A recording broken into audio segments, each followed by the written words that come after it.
Don't have an entrepreneurial seizure. Don't just do it because you're tired of your job. Mm. Look at what it takes to run a business. Look at all the things that you have to have in a row. If you need help, talk to Devin. He will help you.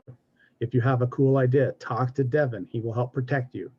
That is one thing that we've been so hyper vigilant about with what we do being proprietary, that we've locked it down so much it actually impeded our growth. So we have things trademarked, but now we want to look at a patent and how we can protect the methodology more.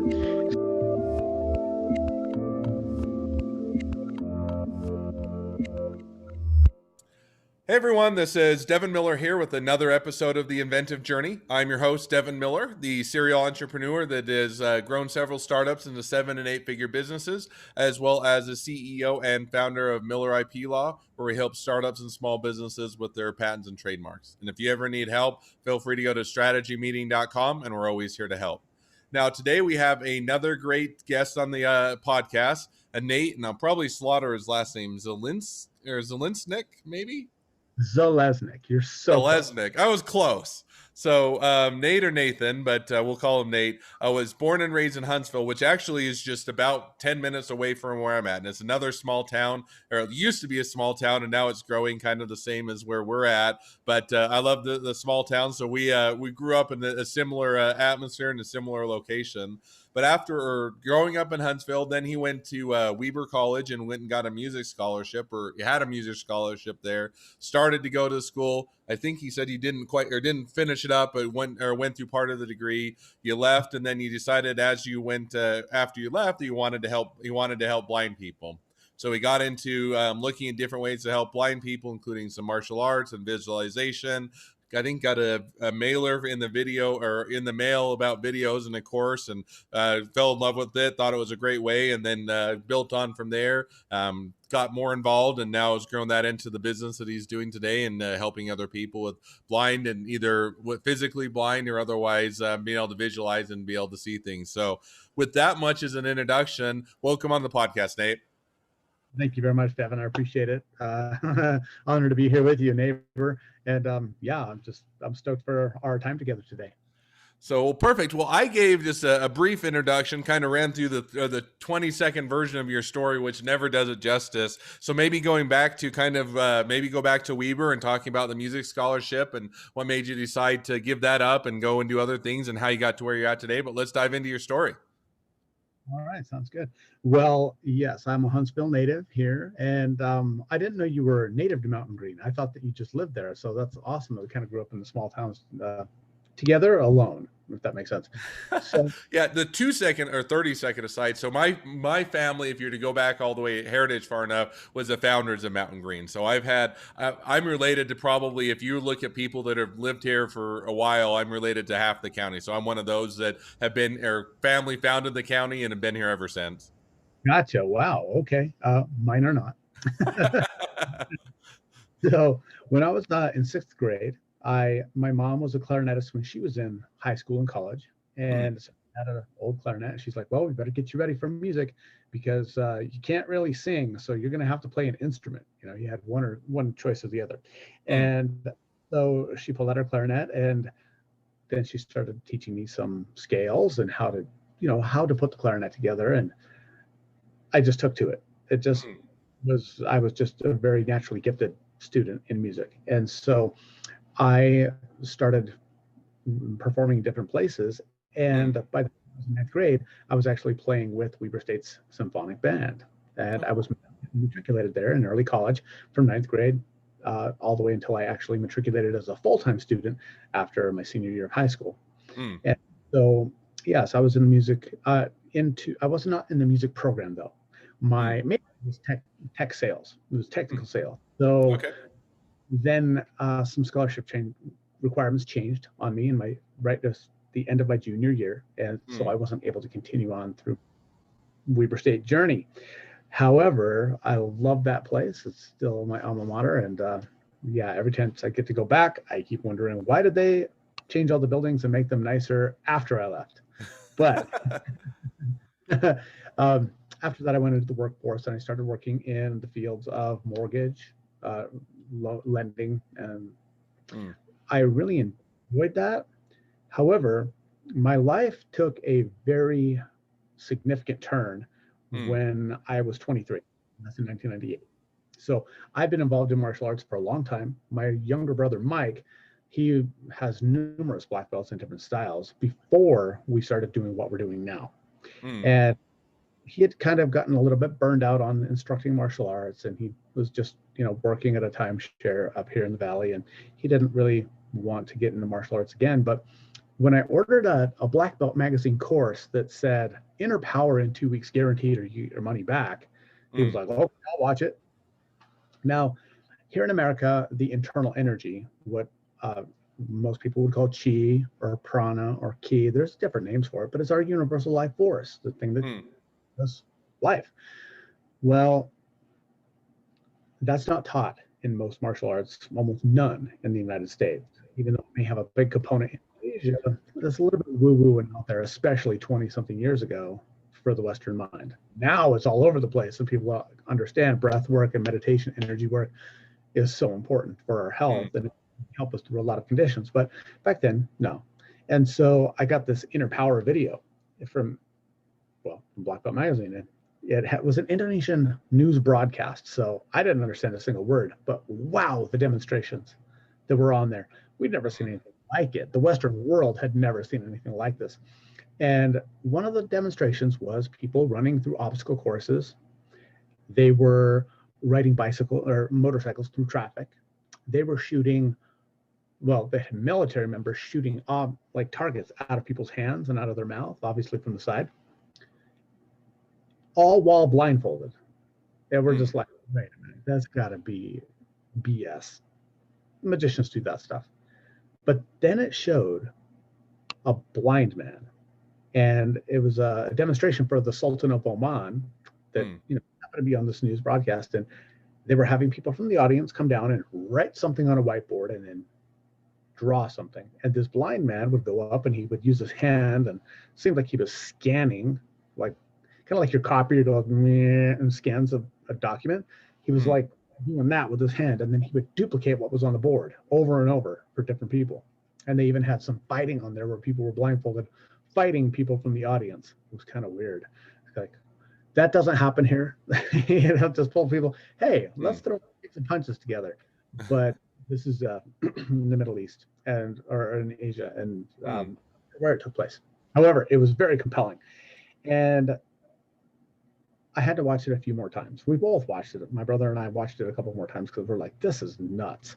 If it's real, this is some flat out Jedi stuff. And we have things happen in our life. The universe sends us signs, and the next day I was at a traffic light right in front of the Utah Schools for the Deaf and Blind in Ogden. mm, And there was a blind person waiting to cross the street with their dog. And they got the go ahead, they got the chirps from the traffic signals, and the dog went around the light pole and it led her face first into it. mm, And I'm like maybe 8 feet away, and I'm just going, oh my God, those dogs aren't they trained to not do that? I mean, that could be fatal. You take a blind person to lead them across the road at the wrong time. And then mm, it just dawned on me. I wonder if those Indonesian people could help blind people here. mm, And so for some reason, and I found out later, it's actually a genetic and epigenetic reason why I've always been so drawn to helping people with disabilities or people who are disadvantaged, people who are in more difficult circumstances than myself, no matter what mm, that is. But I knew I had to find out, do those Indonesian people help blind people? So I made it my mission. And for the next 2 weeks, I was at the Weber County Library up here in Little Huntsville, because it's the only place I could get internet back in those days. mm, And I searched and searched, and there were only 2 words that I could understand on the entire news broadcast. The words marpati, which means dove, and puti, which means white. So the white dove system of martial arts. mm, And that was pretty cool because most martial arts are like the black flying snake or the red dragon. They're but the peace is a symbol of peace and justice for a martial art. That's kind of compelling. So I reached out and I finally got a hold of somebody who could speak English. mm, And I asked him, can you really help blind people? And they said, yeah, we've helped over 3,000 blind people here so far, and we have a foundation for them. And we even train our military. Our most elite special forces members use this for search and rescue, and they also use it in live fire missions. So I'm sitting here going, all right, one thing that I do know is governments don't invest millions of dollars. They don't invest any time in training their special operatives in technology that will get them killed. So maybe it's not a trick. But I still didn't believe it. So my brother Mike and I convinced him, because I'm the older brother. I told him, hey, if we're going to do this. Let me ask one question on that. So, because I mean, the time you were working and you were doing sales, or you were doing real estate. Sorry, or remembering which one you were doing, but you were doing that, and your brother also had a job. So, do you guys just say, "Hey, we're going to leave our jobs, go and check into this, dive all in"? Was it kind of started out as an interest and a side hustle, and hey, we'll try this out, see if it makes sense, if we can make a business of it. Hey, this is a personal interest. I'm going to take all my leave that I have at work, and then I'll come back and do my job. Or kind of, how did you make that transition or decision? Okay, so that's an awesome question. So what it was we continued working our jobs. I, at the time, was working at a credit card company in Salt Lake City. So I was making that drive from Huntsville to Salt Lake every day. Mike was working at a timeshare up here. So, 10 minutes away. So we continued to work on this, but, the thing is it was a part-time endeavor. Getting them. No, just full disclosure, we knew we wouldn't be able to learn it because they had never trained a non-Indonesian person before, ever. We just wanted to be helpful. We just wanted to be, you know what it's like. You're eye in the, like pie in the sky, 20 years old. I can do anything, conquer the world. I want to change the world. Well, I really saw a way I could help facilitate that, but I just wanted to hook them up with people in this country that could maybe help them out, but I didn't know what I was doing. And I didn't know why I was so drawn to helping people with visual disability or visual impairment. So, what we did was we continued working our jobs, and we sold a bunch of stuff. And we went to massive credit card debt to bring the first ever demonstration team of this art, the Merpati Putih art, to America. And we did that in the fall of 1999. And we did demonstrations at the Utah schools for the deaf and blind. We did them for all of our major news stations here in the state. And I even got the opportunity to go to Washington, D.C. with them and meet the ambassador and his wife, the ambassador of Indonesia. And they did a demonstration there. But while we were on the trip, let me ask one additional follow-up quick, because I think that's interesting. So you bring them over to the U.S., you kind of tour them around, show what they can do, what they've been trained to, and what the application is. Was it with the intent, hey, we're going to now start a business around it, or we're going to start offering it as classes? We just want to get the information out, or what was it? Because I mean, that's if you're selling a whole bunch of stuff, going into debt and everything else. Typically you're going to say, I have to be able to recoup that cost somehow in order to make it a worthwhile investment. So how did you kind of decide, what was the plan of, if we're going to rack up all this debt and sell everything off, what was the intention behind it? Well, the intention was to work for them and to be liaisons, right? And to be representatives here and get commissions for contracts that we were able to help secure. But we didn't think we'd be able to train because that was forbidden. Over 1 million people in Indonesia had learned this, but they were no one had ever been allowed to train a non-Indonesian person. That was an edict from the Indonesian royal family, and which this is a royal family system that was kept secret for over 4 centuries until it was released to the Indonesian public in 1963. But even then, no non-Indonesians. It was, very, very secretive. And so on this trip to Washington, D.C., they started training me a little bit in some of the breathwork technique. And I have to say, it's not like any kind of breathwork, any other kind of breathwork out there in the world. Down, full stop. It is unique. And the whole purpose is to gain more electricity in our body and to turn our body into a generator where we produce a greater electromagnetic charge. And it does that very quickly. However, I didn't know anything about this. I was just like, okay, Chi lets you break stuff. Awesome.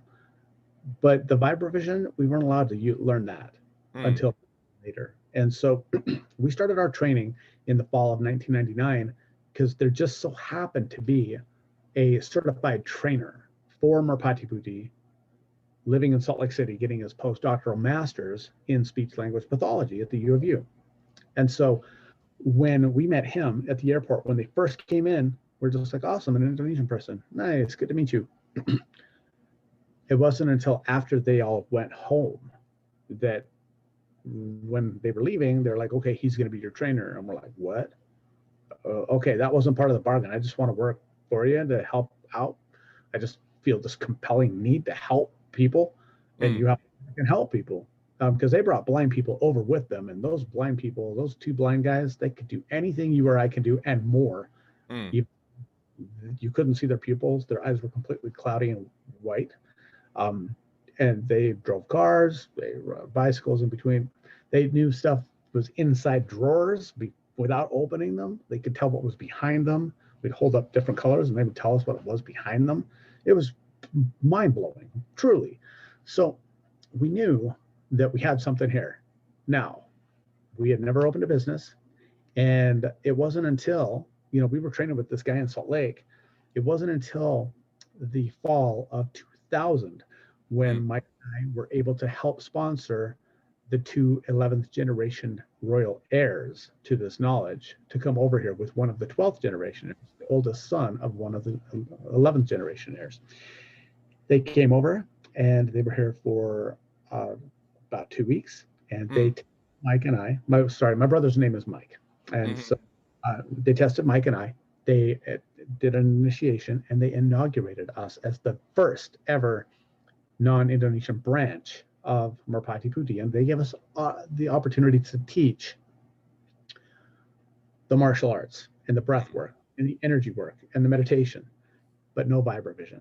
That required much more training and testing over there before they would show us the stuff. So here we go. Let me ask maybe just one more quick question on that. So, so you are lining it out in my head. So first of all, you said, okay, we're going to go over there. We're going to fly a crew over. We are the intent of we want to work for them or be able to be the kind of the U.S. branch of it. You bring them all over, tour them around, kind of show what they can do.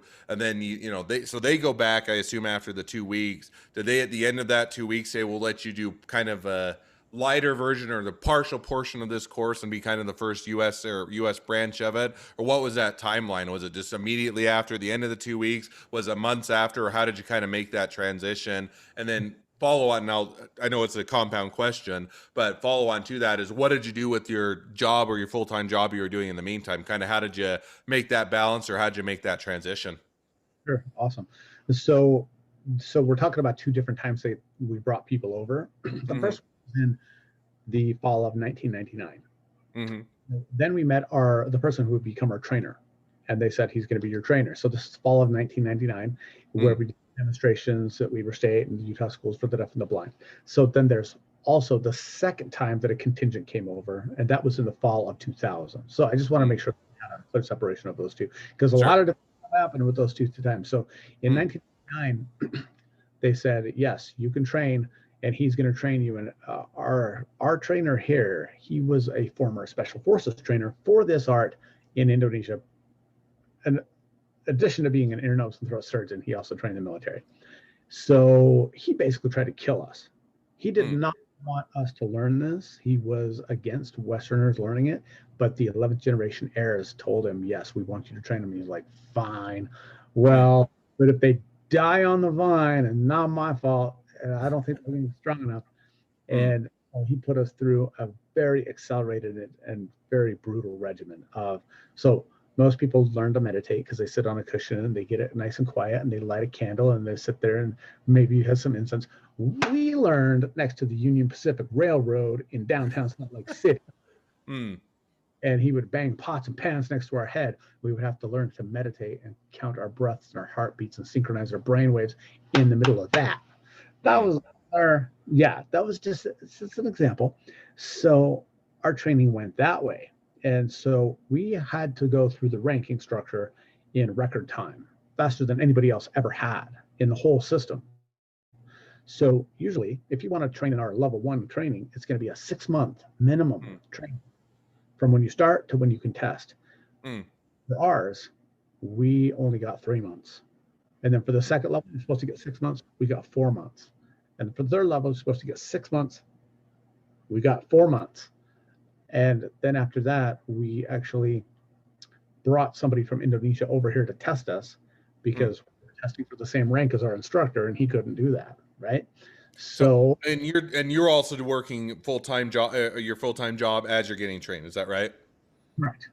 Okay, perfect. Sorry, didn't mean to interrupt. Just wanted to clarify that. So go ahead. Well, but then in 2000, when we brought the 11th generation heirs, we brought the royal family members over here, and they inaugurated our school.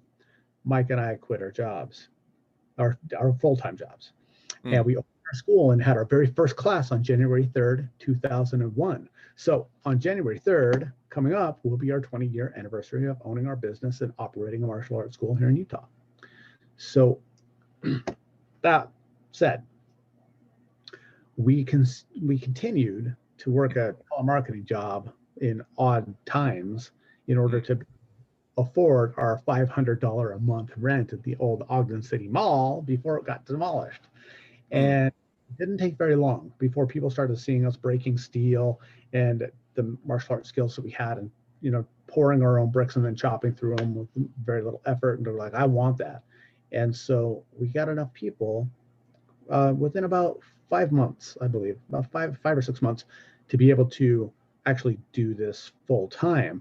But the starving artist, that's not necessarily just something people say. Sometimes it's starving martial artist. So we ate a lot of ramen, a lot of potatoes, and grew up in a household where we didn't have a lot, so we didn't need a lot. And so we, like most smart business owners should, you should put a lot of your money back into your business as much as you can.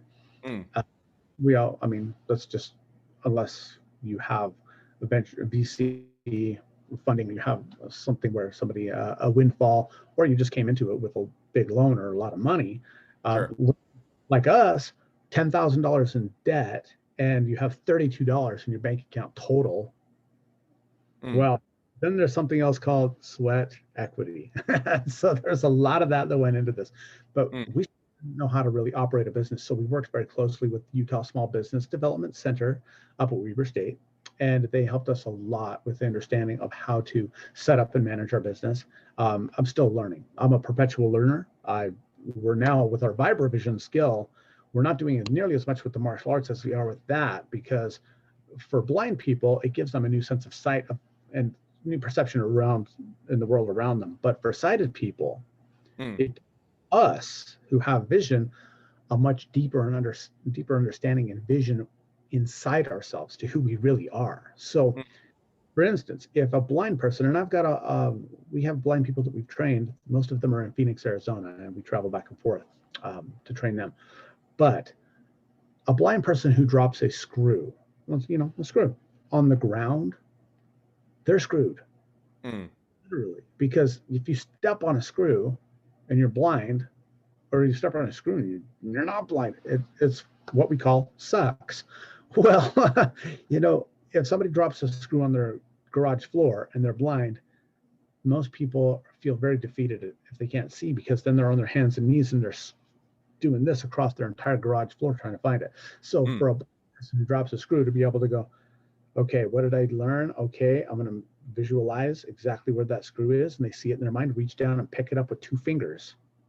First try. That's a superhuman feat right there. I mean, straight up. But what if you're a CEO?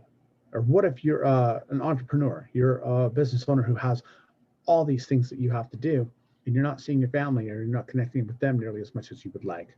What if you're so stressed out that you're literally killing yourself? Which we know that now, that stress is the #1 cause of disease. Over 80% of all diseases are caused by stress, according to the American Medical Association. So if you're so stressed out that your body's just pumping out cortisol and your adrenals are on blast all the time, and you can't get away from that, you're waking up with your heart rate beating out of your chest. What if there was a way that you could learn meditations and breath work that would calm your nervous system down, allow you to be calm inside, be able to lower your blood pressure, lower your heart rate, lower your stress within a matter of literally minutes, naturally, Mm. and would give you the ability, like a superhuman ability, to have intuition that you never even dreamed of. How could it help you or anybody out there in your life if you were able to make better business decisions because you could feel it and really trust yourself? If you could really connect with your family and with yourself on a deeper level than you ever thought possible and getting the ego out of the way? Things like this. That's why people travel from all over the country and people want to travel from all over the world. But that's something to talk. I'm going to talk to you about, Devin, with the IP stuff and our patenting. But what would that be like? Most people think that that stuff's just for movies and it's just for superheroes and it's just Hollywood. So But no, and I think that there's a lot of, or there's a lot of value in that. I mean, I think everything, and I've never personally got into it as much as I or maybe could, but whether it's taking a break, whether it's or relaxing, whether it's controlling your health, whether it's being mindful and doing whatever the method. And there are a lot of different methods, and I think some are like you guys do have a lot of value to them, and but and everybody has different methods that work for them. But one question, maybe one question, going back to the journey just for a little bit, is to maybe keep us on track just slightly. But so you figure out this value proposition, right? So in the sense that you got the store that was in the old Ogden Mall, you're doing the training, you said, okay, we can help both blind people that to be able to visualize, see their surroundings, as well as those that have physical vision, that they can also both or better understand their surroundings, as well as to be able to be more healthy, to be more mindful, to be able to time manage, be able to decrease their heart rate, all of those things that are all beneficial to them. So now walk me through. So you opened up the store, or opened up, is it a dojo? Is it I don't know what, sorry, don't know the terminology. You opened up the storefront. I'll call it a storefront, and you did the training. So what date was that when you originally opened that up, and then how did you where did that lead you to where you're at today? Well, that is a 20-year question right there, Devin. We've been Okay, in. so because we're getting towards the end of the podcast, maybe give the 20-year question in like a 30 to 45 seconds, just kind of that quick overview. Absolutely. So the majority of our student base came from, and always has come from, word of mouth. So satisfied customers, right? And in 5 locations so far. We've been fortunate that we've always been able to find a new location when we needed it. But Ogden, we seem to have, for several times, moved into blighted locations. So the rent is right, great people helping us fix these places up and make them a home. And so we're at right now at 17th and Wall, 1710 Wall Avenue is amazing. It is one of the nicest martial arts schools or fitness schools in the entire state. And that's because we have an amazing army of people who love us, who love the mission that we have, and see our vision for the future of not just ourselves, but all of it. And so I hope that answered your question, that this is not just us. It's a lot of other people who have been there by our side helping us, but we also have had to really put our nose to the grindstone for 20 years to get this, because Utah is not necessarily the most open-minded place. And so we wanted to make sure that, especially with VibraVision, we took this to science. So we have medical, we have optometrists verifying it, we have blind people who vouch for it, thousands of people who have viewed it. But we also have worked with one of the most renowned neuroscientists on the planet. And he has done 3D brain mapping to find out what's happening in the brains of our people. And after 25 years, him doing it, 25 years, over 4,000 people, experienced meditators, I might add, he has never seen anything like what people are putting on his machines. And so we wanted to make sure we brought this in a way that wasn't so woo-woo and far out there, that people could really wrap their mind around it. And it's taken 20 years to really whittle this method down. And I give all credit to my brother Mike to make it Western mindset. So now, if I were to now fill in those 20 years, or summarize it, at least from my understanding. So you started out with one location. You said, okay, we're we're all in. We're going to quit our job, so to speak. We're going to start what I'll call a dojo, and I'm sure it's probably a better terminology. But start the dojo, start training people, and start to bring what they're doing in Indonesia over to the West or to the U.S. and do that. Continue to grow primarily via word of mouth, and have opened up a few additional locations, and continue to outreach to people that will, in locations and community where it'll be helpful to them, where you can have that ability to have that positive impact and to grow. So, well, that brings us to where we're at today. So now you take the next 6 to 12 months. Where do you see yourself headed? So what's the trajectory, or what's the plan for the next 6 to 12 months? Well, thank you. That's a great question. Next thing I would like to mention for all of your viewers and listeners out there is, you owe it to yourself to go to Amazon.com, go to Amazon Prime Video, and look at the documentary Superhuman, The Invisible Made Visible. Once again, that's Superhuman, The Invisible Made Visible.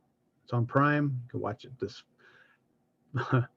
So this amazing documentary producer named Caroline Corey, who St. George actually, she produced a documentary showing people who were able to move things with their mind, change the pH of water. They were able to affect physical reality or develop superhuman abilities, and then having medical or scientific professionals there documenting it and verifying it. It's the first time that I've ever seen this done, and we are featured in that. So we're toward the end.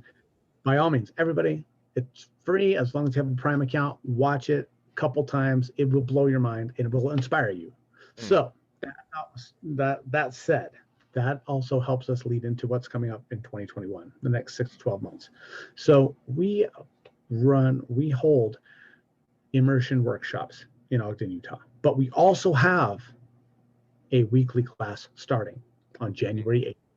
Now, this is a unique method. So everything is proprietary. So we do a background check on every single adult that comes in. All right. We're teaching only the people with the purest hearts. That was part of our promise to the royal family members when they allowed us to do this, is that we would not train people that would use it for bad things. And so you can contact us through our website at vibravision, vibravision.com. And you can register for an immersion workshop, which we have those coming up every quarter. And we also offer people we'll do offsite training as well. So we have offers from Beverly Hills, from Maui, from Cabo, from Costa Rica, Dallas. We've got all these different places and people that want us to fly there, because we're the only people in the entire country that could teach this. It's a truly unique skill. And so it sounds like the next 6 to 12 months, now you're going to be expanding the location, making it so it's more accessible for people across the country and across the world by offering the seminars of the different locations and potentially online. Is that a fair summary? Well, yes, not online though, because just in person.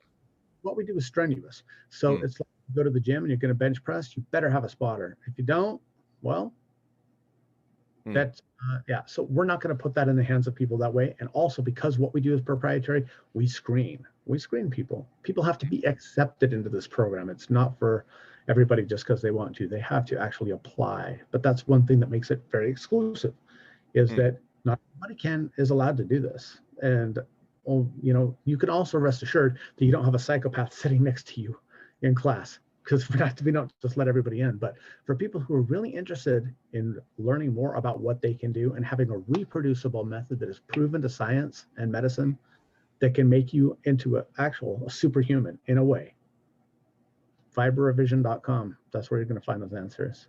All right, perfect. Well, as we wrap up, and there's always plenty more things to talk about, and then always time to talk about them, I always ask 2 questions at the end of the podcast, so why don't we jump to those now? So the first question is along your journey, what was the worst business decision you ever made, and what'd you learn from it? Dropping my whole life savings on Powerball. I'm just kidding. That would be a good mistake to make. Okay, so the worst mistake that I have ever made, I would say the hardest learning experience that I've ever put myself into I like to put it that way because I never fail. I only learn. I would have to say that that would be not sticking to my guns and letting people take advantage of me. Hmm. When it comes to money, when it comes to time, when it comes to friendship, and not having the solidarity within myself to be true to who I am and allowing people to walk over me in situations, which you wouldn't think that'd come from a martial artist, right? Because we're punch them in the throat. No, it doesn't exactly work that way when it comes down to our inner confidence. So that's fair enough, and that's, I think, a good thing to learn along your journey. So now I'm going to jump to the second question, which is, you're talking to someone that's just getting into a startup or a small business. What would be the one piece of advice you'd give them? very first thing is, don't have an entrepreneurial seizure. Don't just do it because you're tired of your job. Look at what it takes to run a business. Look at all the things that you have to have in a row. If you need help, talk to Devin. He will help you. If you have a cool idea, talk to Devin. He will help protect you. That is one thing that we've been so hyper vigilant about with what we do being proprietary, that we've locked it down so much it actually impeded our growth. So we have things trademarked, but now I want to look at a patent and how we can protect the methodology more. So you have free resources available for you. Small business development centers are all over the country. There's all kinds of information that, like Devin and I, when we were starting our businesses a long, long time ago, we didn't have the internet, we didn't have YouTube, we didn't have these resources where you could go on and you can get help, you can get Rocket Lawyer, you can, or whatever, for find out, is it legal to do this in my area with this kind of business, whatever you need to do. But no, and I like that, because I think that, and I like the first point of don't have the entrepreneur. I never heard the entrepreneur seizure, but it is that kind of thing of, don't just make the knee jerk reaction of, hey, I don't like what I'm doing, or I don't want to keep doing what I'm doing, I hate my job, type of thing, because, as the old joke goes, the best thing about working for yourself is you get to choose the 80 hours a week that you work, type of a thing. And so most of the time, going to be an entrepreneur isn't any easier. Now, it can be rewarding. You can be your own boss. You can guide your own ship, but it's not going to be just easy straight. And it's not like the movies show where you work for 2 or 3 hours a day and then you get to play for the rest of the day. So I like that as a feedback. We've already kind of hit on a few ways for people to find out more about you, your business, connect up with you. But is there any other ways that would be helpful if people want to find out more about your business, about what you're doing, connect up with you personally, be your next best friend, any or all of the above? Any other good ways to reach out to you? Sure, absolutely. Well, you can go and our website is the best way, but you can find me on Facebook, Nate Zeleznick. You can also look for VibraVision USA, or we also have a foundation. We have a 501c3 where people can donate to help blind people learn this and also help our scientific research. And that's the VibraVision Foundation. And you can find me on LinkedIn. You can find me on Twitter. You can find us pretty much everywhere. So you just look for VibraVision. And if it's a lighting company, a rave lighting company from Australia, that ain't us. There's one other company in the world called VibraVision, and they're in Australia, and they provide. All right. Fair enough. Well, I certainly encourage people to reach out, find out more, be a customer, be a user, get trained, be a supporter, to be a donator, or whatever fits in with what they're looking for. Now, for all of you that are listeners, if you have your own journey to tell and you'd like to come on and be a guest on the podcast, feel free to go to inventivejourneyguest.com. We always love to tell your stories and your journeys.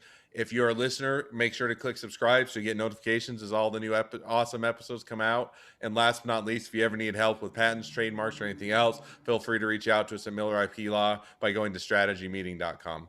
Thank you again, Nate, for coming on. It's been a pleasure to have you, and wish the next leg of your journey even better than the last. Thank you so much, Devin. I appreciate it. It's an honor to be here. Thanks.